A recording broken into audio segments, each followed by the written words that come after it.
Depuis quelques années, nous avons remarqué que les survival shows ont commencé à devenir quelque chose de plus en plus courant.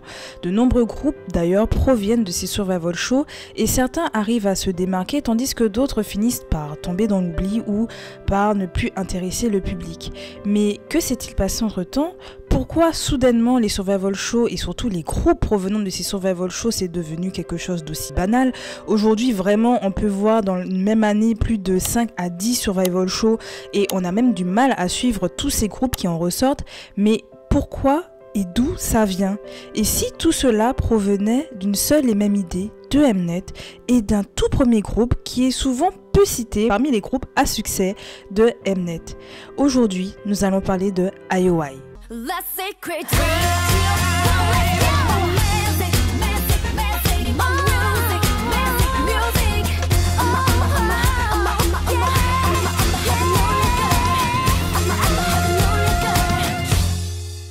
Bonjour à toutes et à tous et bienvenue pour une nouvelle vidéo. Je suis Audrey de la chaîne Distant Sushi, j'espère que vous allez bien. On se retrouve du coup pour un sushi time. Ça fait pas si longtemps que ça que j'ai fait un sushi time. Le dernier c'était du coup pour le groupe Rainbow. Je l'ai sorti le jour de mon anniversaire parce que Rainbow c'est vraiment un de mes groupes favoris. J'avais fait déjà une vidéo sur leur agence, la DSP Media, que d'ailleurs c'est une de mes vidéos préférées parce que ça a été vraiment ma première recherche incroyable pour une de mes vidéos. Donc c'est pour ça que c'est ma favorite. Et elle m'avait pris du temps. Vraiment, ça a été parmi mes premiers sushi time et ça fait partie de mes sushi time préférés. Donc allez le regarder si vous ne l'avez pas encore vu, mais bref. En tout cas, aujourd'hui, comme prévu, on va du coup faire la vidéo sur IOI. À savoir que j'ai déjà filmé cette vidéo plus de 4 ou 5 fois parce que je ne suis jamais satisfaite de ma vidéo. Genre, j'ai mon script sous les yeux, mais je ne le suis pas. Du moins, je suis, on va dire, le cadre, mais je ne dis pas ce qu'il y a décrit dans mon script. Donc du coup, je me perds, je bégaye. À des moments donnés, j'oublie des gens et je me dis purée de pommes de terre. C'est pas ce que je veux. Donc on va essayer de faire la vidéo en mieux. Et comme dit dans l'intro, du coup, de toute façon, on va du coup bien parler de IOI, de leur carrière, mais surtout du comment les futurs groupes de Produce, en tout cas qui ont été faits par Produce, se sont énormément inspirés de IOI, que ce soit des réussites mais également des échecs. Car il y a beaucoup de choses qui se sont faites durant le groupe qui ont, je pense, été à l'origine du coup du déclin. Je mets des guillemets à déclin, mais c'est surtout la popularité. Parce qu'aujourd'hui, si on regarde bien, IOI ne fait pas partie des groupes de Produce dont on parle réellement. On va beaucoup parler de Iceone parce que c'est celui qui a eu le plus de succès. On va parler de Wadawan, on va parler de X1, mais c'est vrai que IOI sont souvent partie du groupe un peu oublié, du groupe qu'on pense qui n'a pas eu de succès ou très peu, alors qu'en réalité, pour le temps qu'elles ont duré, ça a vraiment été un raz-de-marée. Mais forcément, comme dit, tous les groupes qui ont suivi se sont inspirés du coup de tout ce qui n'a pas marché et de ce qui a marché avec IOI pour pouvoir réussir mieux que ce groupe-là. Et du coup, on en a beaucoup plus parlé. Bref, on va revenir un peu sur tous les détails, donc que ce soit de la partie Produce et de la partie gestion du coup de IOI par la YMC. C'est parti, prenez de quoi manger, prenez de quoi boire parce que on revient sur tout ça.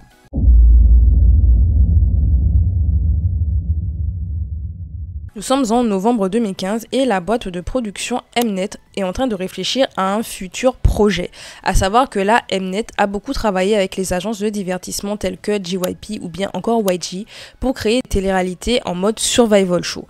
Les survival shows, généralement, comme on les connaît par exemple avec TF1, avec Koh Lanta, on va retrouver des candidats, bon, dans le cas de Koh Lanta, sur une île déserte et qui, à la fin, il doit en rester qu'un parce qu'ils doivent survivre. Dans le cas des survival shows qui sont faits pour les agences de divertissement de K-pop, ce n'est pas des personnes qui doivent survivre sur une île déserte, mais c'est plutôt survivre dans l'émission et avoir une chance en fait de débuter. Et bien sûr, pour pouvoir débuter, ils vont avoir plusieurs épreuves.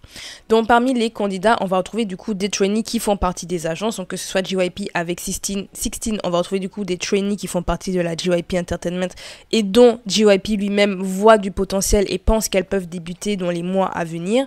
Pareil pour Who Is Next avec YG. Ils ont pris des trainees qui avaient énormément de potentiel et voir en fait qui peut débuter parmi nos meilleurs trainees.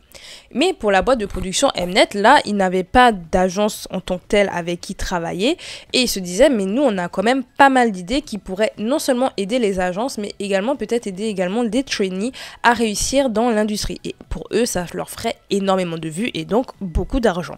Ils vont s'inspirer du coup de toutes les critiques qui ont été faites sur les précédents survival shows show qu'ils ont pu produire de la part des téléspectateurs.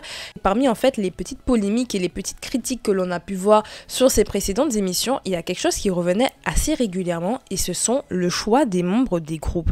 En effet, très souvent lorsque vous regardez ces survival shows, les premiers choix sont faits par des professionnels de l'industrie musicale coréenne. Ce n'est pas fait par le public, en tout cas pas au début.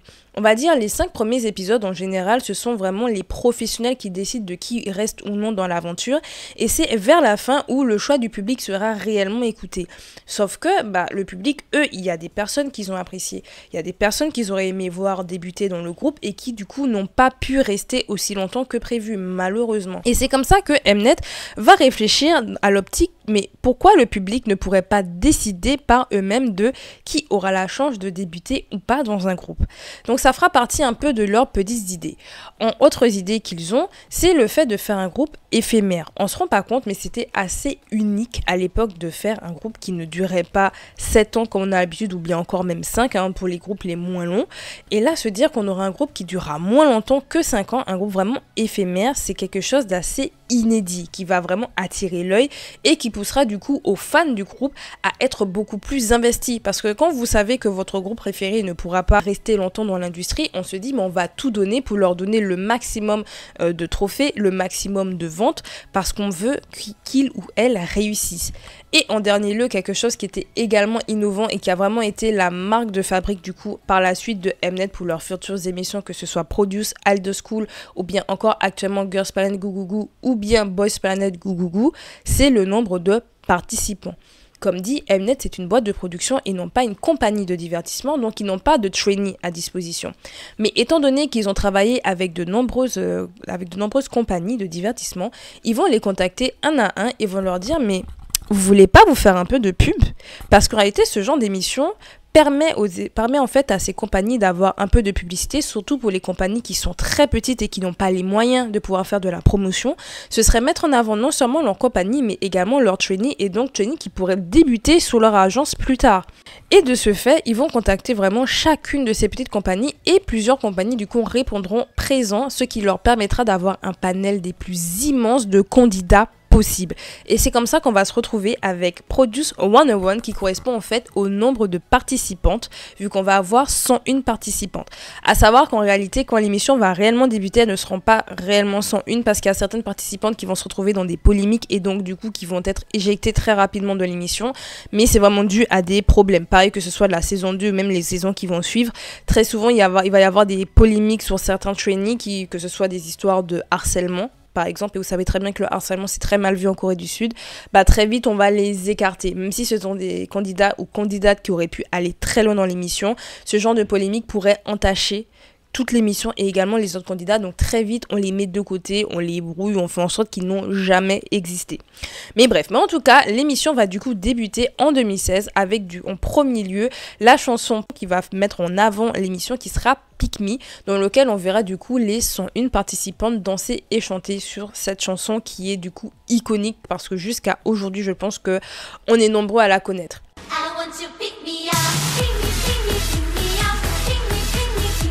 D'ailleurs, à savoir que cette chanson, elle n'était pas forcément appréciée de tous. Genre, tout le monde la connaissait.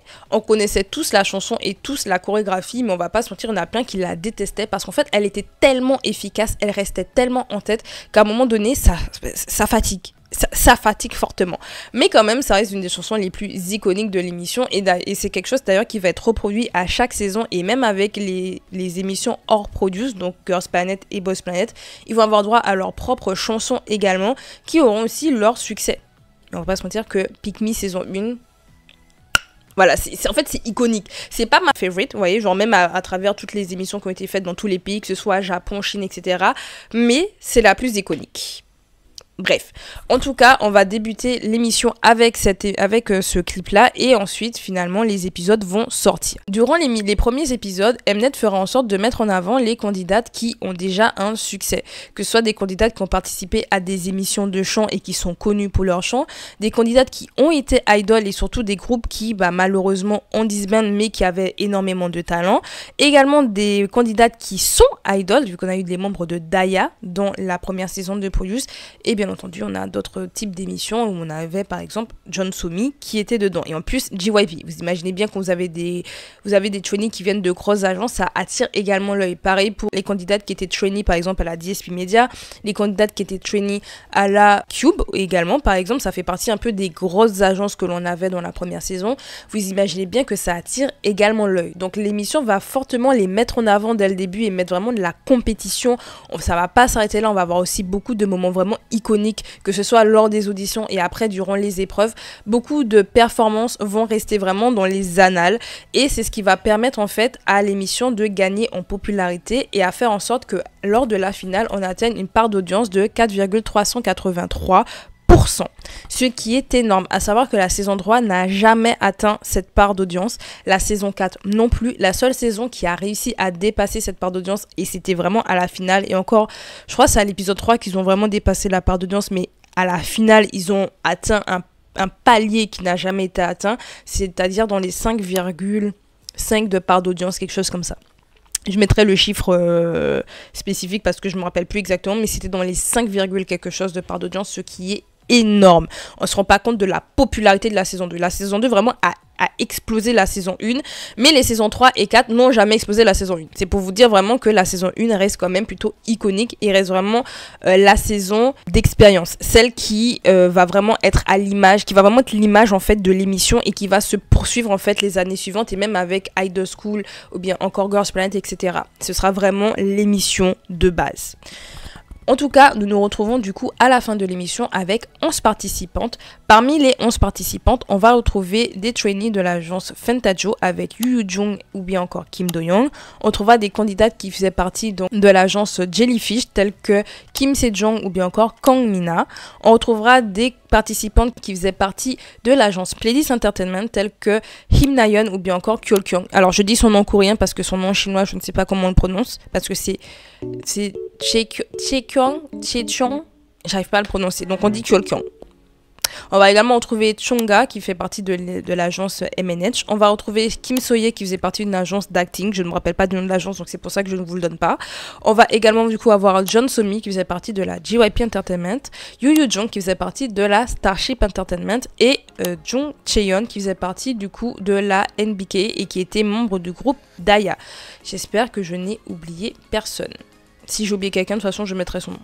En tout cas, nous avons du coup nos 11 participantes. Et du coup, maintenant, on a le public qui attend avec impatience les débuts.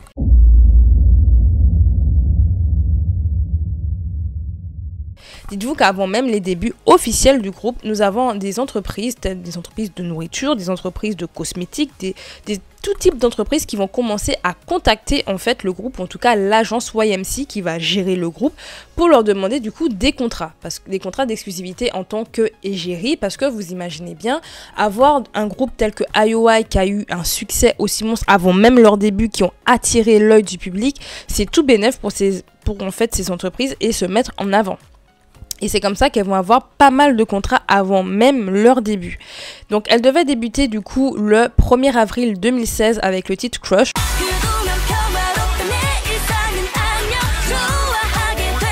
Crush qui a été interprété durant la finale de Produce 101, sauf que du coup YMC va retarder les débuts car selon eux ils n'avaient pas encore le concept final du groupe, ils voulaient vraiment travailler dessus. Finalement elles débuteront le 4 mai 2016 avec le mini-album Chrysalis dans lequel on va retrouver du coup Pick Me mais avec la version des 11 membres. On retrouvera du coup le titre Crush qui avait été interprété du coup lors de la finale mais avec les 11 membres. Et on trouvera également l'un des titres qui va vraiment pas mal marcher mais qui n'était pas connu, tel que When the Cherry Blossom Fade, qui est vraiment un des titres qui n'était pas forcément connu mais qui a énormément marché auprès du public et qui n'était pas la chanson titre.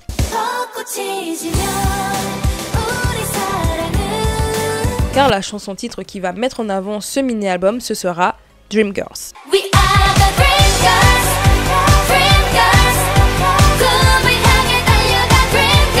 Alors, à savoir que Crush était déjà sorti en MV, vu que comme elle devait débuter en avril, ils avaient déjà sorti le MV de Crush où on voyait les filles s'amuser du coup dans un studio d'enregistrement. La chanson avait pas mal marché et avait attisé l'intérêt.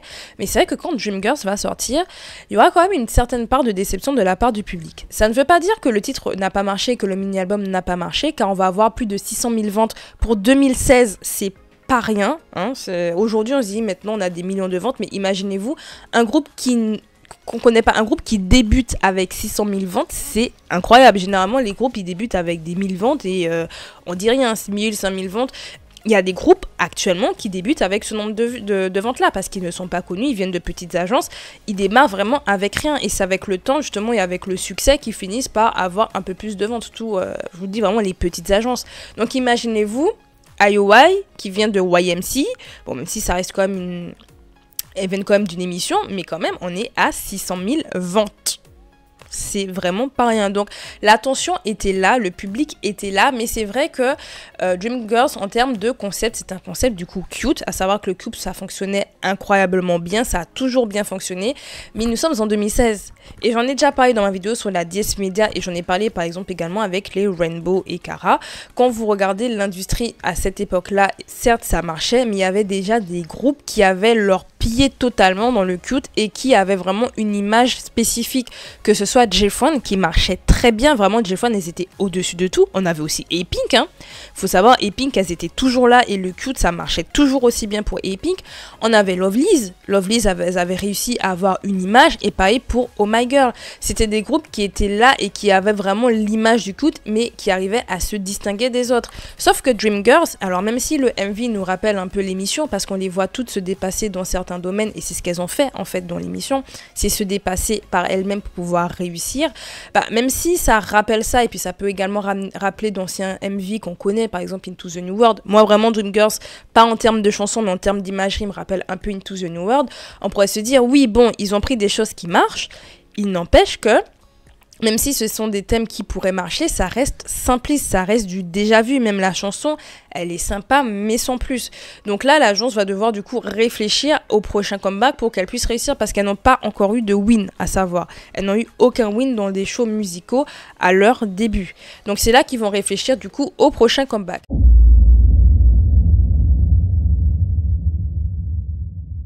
Sauf qu'il y a des petits trucs qui vont commencer à entacher le retour du groupe et surtout certains membres. En effet, il y avait quelques rumeurs qui couraient comme quoi Kim Sejong et Kang Mina allaient débuter dans Gugudan, qui était du coup le futur groupe de la Jellyfish, donc leur agence initiale. Sauf que normalement, elles font partie d'IOI. Il y avait eu un contrat qui avait été signé pour qu'il n'y ait pas de problème entre la production des groupes, des agences des filles et la carrière d'IOI. Il fallait pas que ça empêche quoi que ce soit. Sauf que, bah, avec cette rumeur-là, on avait l'impression en fait que du coup, en tout cas les fans, vraiment c'est des choses que j'avais vues à l'époque. Là, je peux pas vous retrouver les commentaires, mais je me rappelle très bien pour l'avoir vécu, des personnes qui, ça dérangeait pas mal, qui se disaient, mais la loyauté, on a voté pour que vous soyez là et vous comptez débuter ailleurs, vous comptez abandonner ailleurs. Il y avait vraiment cette image d'abandon, mais elles n'étaient pas les seules également qui avaient une rumeur qu'elles allaient participer au comeback de leur groupe ou au début de leur groupe. On avait également Cheon, comme je dis, qui faisait partie de Daya, qui devait également participer en fait au comeback du groupe. Donc on se disait, mais il y a un petit souci. Mais du coup, YMC va quand même faire en sorte de rassurer les fans et de dire que non, vous inquiétez pas. On a vu avec leur agence pour que ça ne gêne pas la production du groupe IOI. Il n'empêche que du coup, ce qu'ils ont trouvé pour pouvoir vraiment rassurer les fans, c'est leur dire que IOI elles vont revenir en tant que sous-unité. Et donc les membres qui du coup vont participer au début de leur groupe, qui doivent travailler sur le début de leur groupe ou les comebacks de leur groupe, bah elles ne seront pas là, mais c'est une sous-unité. C'est une sous-unité. Je mets des guillemets à sous-unité, mais vous comprendrez très vite pourquoi je vous dis sous-unité. Et c'est comme ça du coup que le 8 août 2016, les filles vont revenir, donc sans Yoonjung, qui elle en fait va s'entraîner pour pouvoir participer au comeback des Wooju Sonyo, qui était le tout dernier groupe de la Starship. On a Cheon du coup qui devait participer au comeback de Daya et donc qui pouvait pas participer en même temps à IOI, donc qui va du coup être avec Daya. Et on va avoir du coup Sejong et Mina qui elles vont être qui vont faire leur début avec Gugudan. Donc comme elles ne pourront pas participer, on aura la sous-unité avec les membres restantes qui vont donc revenir avec le titre Waterman qui était du coup une reprise.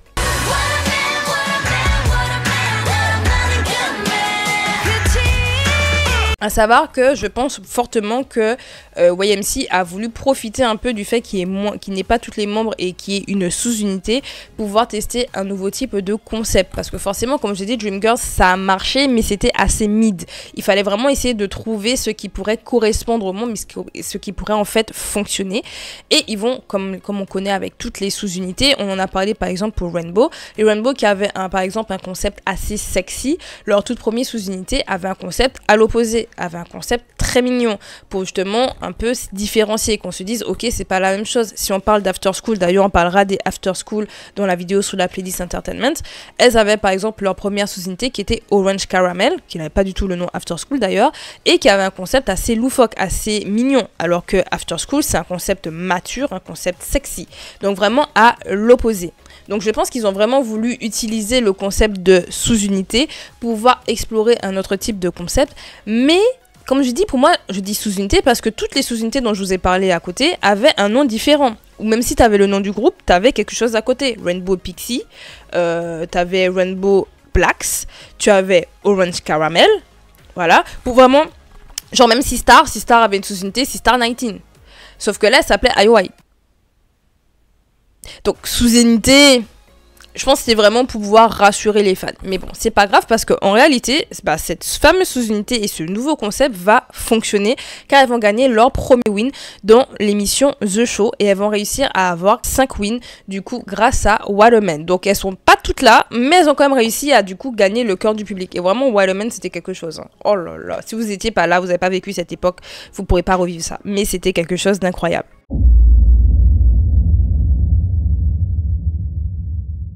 En septembre 2016, on va du coup apprendre que le groupe au complet est en train de travailler sur leur futur mini-album et également dernier mini-album. Car, comme dit, le groupe IOI est un groupe éphémère. Je vous avais pas dit la durée de leur contrat, mais leur contrat devait durer 1 an. Il durera pas réellement 1 an. Le groupe va pas réellement durer 1 an, mais bon, ça on en parlera juste après. Mais bref, mais c'est vrai que là, du coup, elles travaillaient sous leur dernier mini-album. Et ce dernier mini-album allait être géré par un producteur qu'on connaît tous, notre tonton préféré, par Park Ji-young, le créateur de la JYP Entertainment. Parce qu'on peut cracher autant qu'on veut sur JYP. Il fait d'excellente musique. Et bah honnêtement, quand on voit le futur comeback de IOI et le succès que ça va être, le gars est doué. Le gars sait ce qu'il fait. Et c'est comme ça que le 17 octobre 2016, les filles vont revenir avec le mini-album Miss Me qui sera mis en avant par le titre Very Very Very.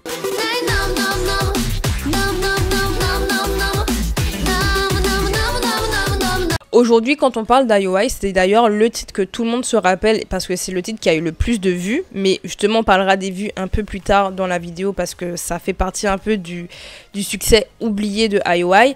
Mais c'est vrai que c'est une des chansons les plus connues. C'est un des clips aussi les plus travaillés du groupe. À savoir, comme ça, vous avez un peu l'information. Les personnes qui ont travaillé derrière la production, on avait des personnes qui ont quand même permis de créer les MV de Excited. Donc les MV Up and Down, tout ça, c'est eux.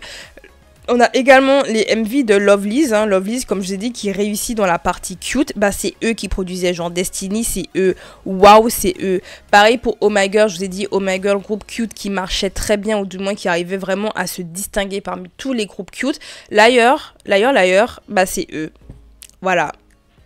Voilà, et pareil, beaucoup de clips de Luna, bah c'est eux également. Genre tous les clips des solistes, c'est eux.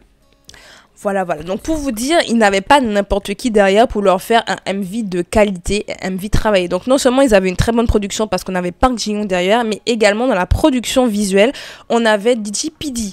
Donc vraiment, ils avaient choisi tout pour être sûrs d'avoir une réussite avec le comeback de IOI. Et bah devinez quoi, en effet, elles vont avoir un succès avec toutes les membres, avec Very Very, et vont gagner 3 wins avec Very Very Very. Bon, ça reste moins que Waterman, il n'empêche quand même que le titre va être vendu à plus d'1 million d'exemplaires. Combien?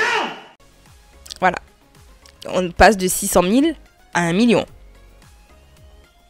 Pas pareil. Ah, vraiment, le succès, pas pareil. Park Ji-young, merci. Merci de ta collaboration. En tout cas, comme je l'ai dit, Miss Me sera du coup leur dernier mini-album et Very Very Very était du coup censé être leur dernier single. Elles vont tout de même en janvier nous sortir le titre Downpour, un single d'adieu qui sera produit par Woozi, membre du coup de 70.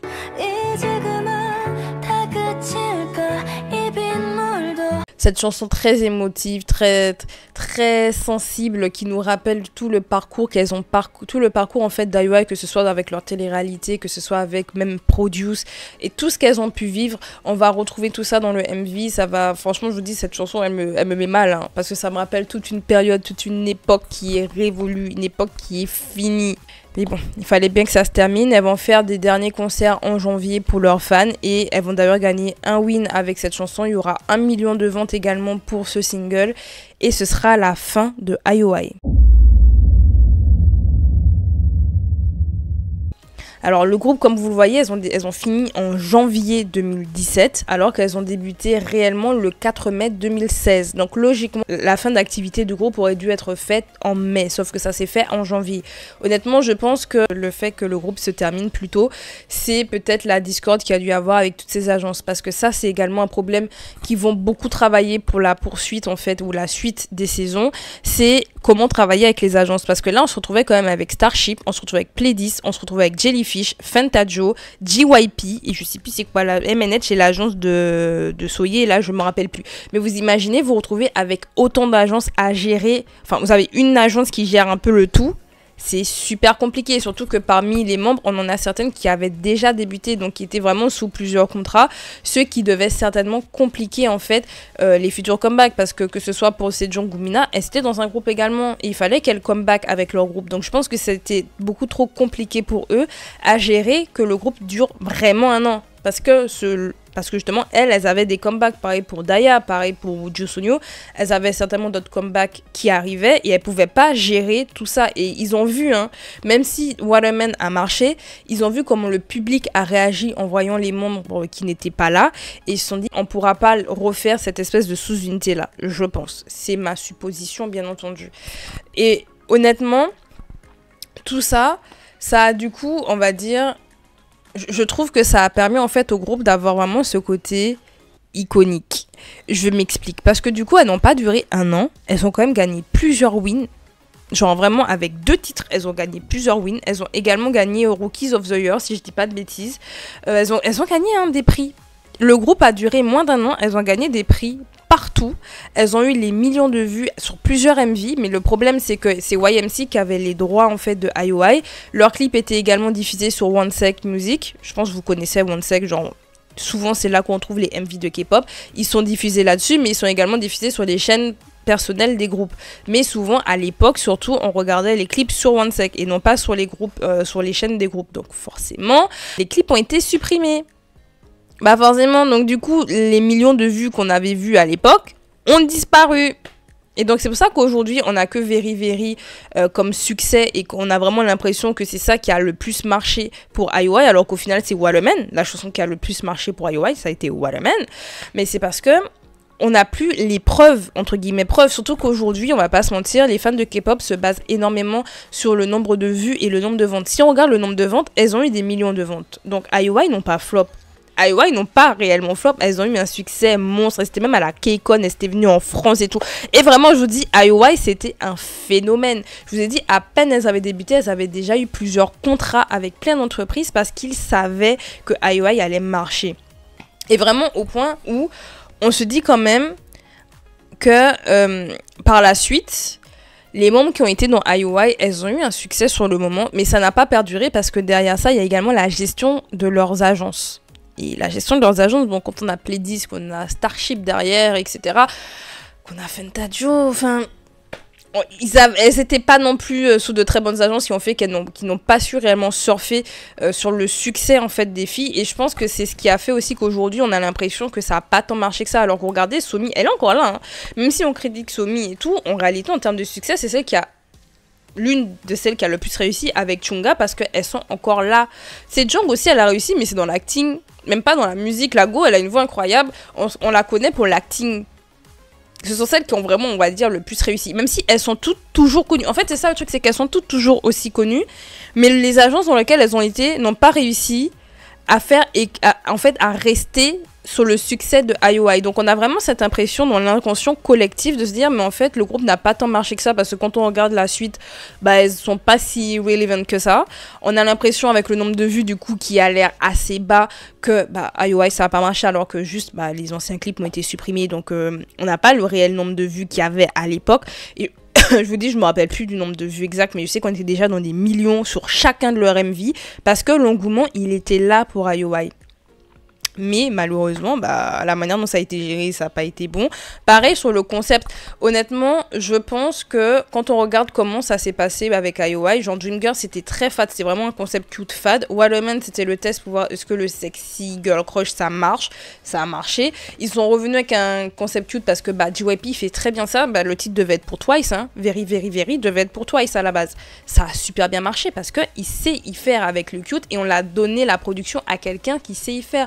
Une fois que tu as les bons producteurs derrière et qu'en plus il y a la popularité du groupe, forcément ça va marcher. Sauf que YMC, je pense qu'ils ne savaient pas du tout comment gérer les choses. Je pense qu'ils ne savaient pas du tout comment gérer avec les agences. Ils ne savaient pas comment gérer les productions des chansons. Et du coup, on se retrouve avec un groupe qui a duré moins d'1 an. Avec un groupe qui a quand même eu un gros succès pour le peu de temps. Elles ont duré quelques mois et le quelques mois, elles ont bien marché. Parce qu'il y avait un public derrière et que du coup, on a eu quand même de bonnes productions par la suite.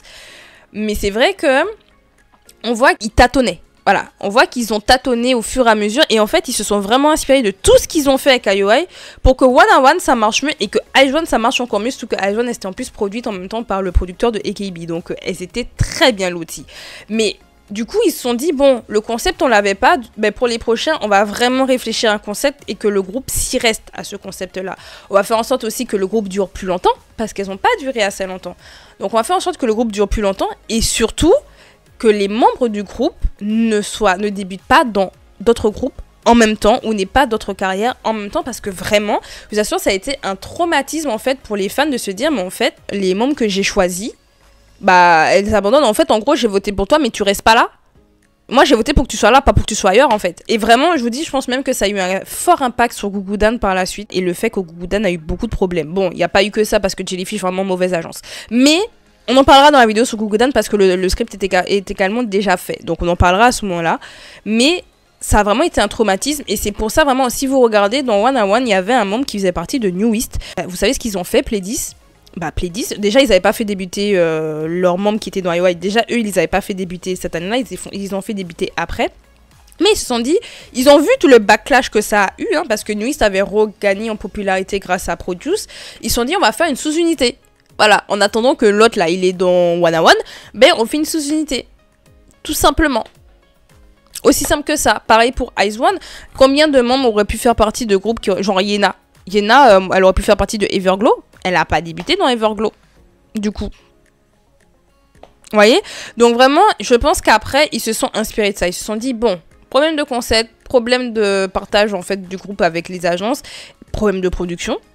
Et du coup, également, bah, on va faire en sorte qu'ils restent dans le groupe. Hein. Personne ne va faire quoi que ce soit. Et surtout que le groupe dure. Parce que One on One a duré plus longtemps que IOI. Et IZ*ONE a duré plus longtemps que One on One. Donc du coup, IZ*ONE, en fait, elles ont eu le temps en fait, de s'établir dans l'industrie musicale. IOI n'ont pas eu ce temps-là. Et c'est pour ça que je dis que le succès de IOI, il est très fort, je trouve, parce qu'elles ont duré moins longtemps. Elles ont duré moins longtemps et elles ont eu autant de trophées, autant de reconnaissance. Et même si aujourd'hui, on en parle moins en tant que groupe qui a marché dans la licence Produce, c'est un des groupes qui a en réalité le plus marché pour le temps qu'ils ont duré. Pour le temps, je reprécise, pour le temps qu'elles ont duré, c'est celles qui ont eu le plus d'impact. Comme dit, quand vous regardez celles qui ont eu du succès aujourd'hui, genre parmi les anciennes membres de IOI, elles sont encore là, on en parle encore, elles sont encore dans des dramas à succès où elles ont encore des chansons qui marchent. Que je trouve que, dans le cas par exemple de One on One et le cas de IZ*ONE, les membres ont beaucoup plus de mal en fait à se relever. Mais comme dit, ce n'est pas que les membres, parce qu'il n'y a pas que ça à prendre en compte, c'est également les agences dans lesquelles ils sont. Regardez, on va prendre un exemple et après on va s'arrêter là. Hein. Regardons Pristin, qui était sous Pledis. Pristin ont eu l'award de Rookie of the Year. Pristin, elle vient de débuter. Dans Pristin, on retrouvait qui? Bah, d'anciennes trainees du coup de Produce, mais également Im Na-yeon et Kyeol-kyung, qui étaient dans IOI. Donc imaginez-vous, en plus les trainees qui sont là-dedans ont été dans Produce. Donc imaginez le succès. En plus, c'est elles qui produisaient leur son, c'est elles qui produisaient leur choré, elles faisaient tout. Et pour ceux qui se rappellent, vous vous rappelez de Pristin et du succès qu'elles ont eu? De toute façon, Playlist a eu plein de groupes à succès, on peut pas leur retirer ça, c'est juste la gestion des groupes, le problème. On en parlera dans la vidéo sur la Playlist. Mais elles ont réussi en fait, genre ils ont réussi à surfer sur le succès. Fantagio, ils avaient au début essayé de surfer sur le succès de IOI avec Wekimeki, mais la gestion de Fantagio est catastrophique. Mais ça, on le sait déjà, on en parlera de Wekimeki, parce que j'ai une vidéo que j'ai envie de faire sur ce groupe-là, parce qu'elles ont disband cette année d'ailleurs. Disband cette année, mais elles étaient plus en activité depuis un bail. Mais bref, mais tout ça pour vous dire, en fait, ce qui a fait qu'aujourd'hui, bah, elles sont toujours connues, parce qu'aujourd'hui, Yoo-jung, elle a toujours eu son succès. Genre, elle a même fait ses débuts solo, ça avait quand même pas mal marché. Bon, pas autant que Chunga ou Somi, parce que ça arrivait bien plus tard. Mais quand même, ça a marché. Parce que le public, en réalité, il est toujours là. En fait, le public reste pas mal fidèle, je trouve, aux membres de IOI. Je trouve. Après, il y en a qui ont plus marché que d'autres, mais c'est comme pour IZ*ONE et Wanna One. Hein. J'ai vraiment cette impression, c'est mon avis personnel, que IOI, et même la saison 1 de Produce, a eu beaucoup plus d'impact qu'on ne le pense, et même plus que les groupes qui ont suivi, pour le peu de temps que ça a duré, et surtout pour l'innovation que ça a été, parce que c'était vraiment l'innovation, c'était vraiment les tout premiers, et donc les toutes premières erreurs, et les premières erreurs dont on peut s'inspirer, et ne pas reproduire du coup. J'espère que cette vidéo vous aura plu sur IOI, elle aura été plus longue que ce que j'aurais cru, parce que du coup mon script il était très court. C'est un de mes scripts les plus courts, et pourtant c'est celui qui me fait le plus parler, parce que vraiment IOI ça fait partie des groupes que j'ai adoré quand elles ont débuté. J'ai suivi Produce, j'ai regardé la première saison, d'ailleurs la première saison c'est ma saison favorite, genre vraiment avec la saison 2, et encore la saison 2 je l'ai jamais finie. Je m'en rends compte, hein, mais c'est la saison... En fait les saisons avec les gars, j'ai beaucoup de problèmes, mais je dis ça, la saison 3 non plus, hein, je l'ai jamais finie. Je crois que la saison que j'ai vraiment regardée du début à la fin, et que j'ai regardé plusieurs fois, ça a été la saison 1. Vraiment. Ça a vraiment été ma saison préférée. Et pourtant, saison catastrophique aussi, mais bon, ça c'est une autre histoire. Mais bref, en tout cas, j'avais vraiment envie de vous présenter ce groupe-là, de vous dire ne sous-estimez pas IOI. Je veux pas vous voir dire IOI c'est de la merde. Non, dire qu'IOI ça a été un flop. Et les girls, elles ont duré moins d'un an, elles ont eu Rookie of the Year. Les Go ont eu je sais pas combien de wins. Elles ont eu des millions de ventes, et vous allez me dire elles ont flop. Pas à moi. Arrêtons de nous baser, et vraiment ça aussi ce sera mon dernier message, mais arrêtons de nous baser en fait sur le nombre de vues sur YouTube, surtout que si on reprend vraiment YouTube à l'époque et YouTube aujourd'hui, ce n'est pas le même nombre de vues. Aujourd'hui, beaucoup de gens sur YouTube, beaucoup de gens regardent les clips sur YouTube. À l'époque, surtout au niveau K-pop, ça commençait en fait à être quelque chose. Ça commençait, 2015-2016, ça commençait à avoir un impact. Mais à l'époque, c'était pas le cas. Dernier exemple, Into the New World, Girl Generation. Cette chanson est iconique. Encore aujourd'hui aux manifestations, on utilise cette chanson. Elle est iconique, regardez le nombre de vues que la chanson a. Et encore, je trouve que ça a monté, parce qu'à l'époque, il n'y en avait pas autant. Regardez le nombre de vues que la chanson a. Même G de Girl Generation qui a été un... Et vraiment, ça a été un raz-de-marée. Regardez le nombre de vues que ça a. Et pourtant, on les connaît encore aujourd'hui, ce sont des chansons iconiques. Mais parce qu'à l'époque, YouTube, c'était pas... Surtout en Corée du Sud, ils en ont rien à foutre de YouTube. Ils en ont rien à foutre.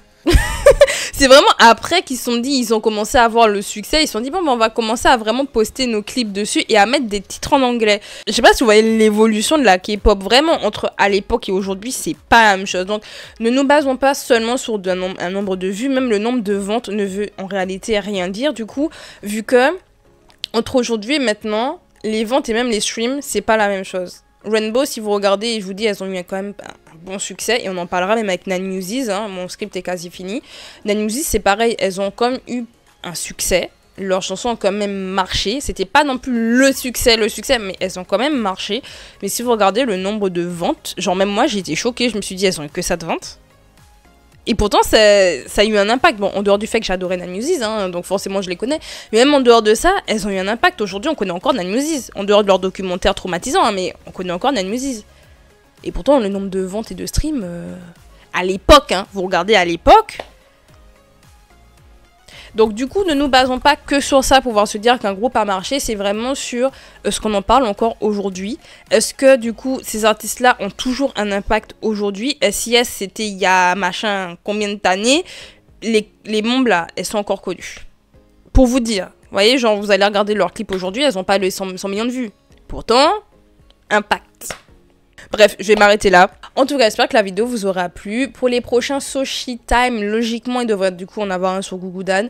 Parce que vraiment, Gugudan, c'est l'exemple du groupe qui a un très bon concept, qui a de très bonnes membres. Donc, c'est-à-dire, et quand je dis très bonnes membres, c'est membres avec du talent, donc qui savent chanter de zinzin et qui savent rapper de zinzin et qui pourtant en flop.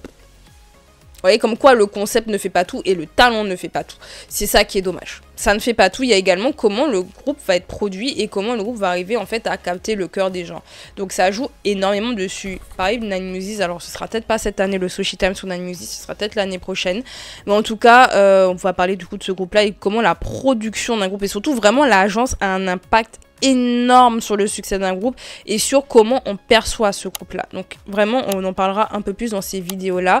En attendant, en termes de vidéos longues, vous aurez du coup des tops sur la chaîne. Donc il y aura un top sur mes B-sides préférés de 2024, vous aurez un top sur les groupes moyennes, petites agences que j'ai aimé, surtout leurs sons que j'ai préférés cette année, et également on aura un sur les grosses agences et également sur ma chaîne secondaire on en fera un sur tous les artistes que j'ai aimés du coup cette année et des chansons que j'ai saignées cette année hors K-pop. Voilà. Donc j'essaie vraiment pour ce mois de décembre de vous donner des petites activités, des petites vidéos longues pour qu'en fait on puisse se divertir tous ensemble. Et vous remercier également des 1000 abonnés. Alors je sais pas si on sera toujours à 1000 abonnés au moment où je ferai la vidéo et que vous verrez la vidéo, mais j'ai eu la notification ce matin que j'avais 1000 abonnés. Bah merci. Oh waouh. Genre, wow, ma vidéo d'anniversaire, j'ai dit imaginez j'arrive aux 1000 abonnés d'ici la fin d'année, j'ai réussi. Objectif rempli. Voilà. 2024, ça a été mon année, du coup. Bref, on se dit à bientôt pour de nouvelles vidéos. C'est Audrey. Salut!